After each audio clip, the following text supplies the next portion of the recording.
YCP central ఆఫీసులో జరిగిన స్వాతంత్ర దినోత్సవ వేడుకల్లో ఆసక్తికరమైన ఘటన చోటు చేసుకుంది. జాతీయ పతాక ఆవిష్కరణ కార్యక్రమం తర్వాత అందరినీ కలుస్తూ వచ్చిన జగన్ను ఓ పెద్దాయన ఆపేశారు.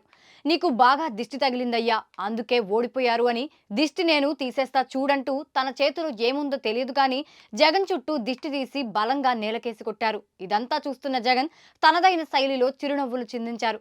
అయితే జగన్ కు దిష్టి తీసిన పెద్దాయన గుంటూరు జిల్లా పాతూరుకు చెందిన వ్యక్తిని తెలిసింది.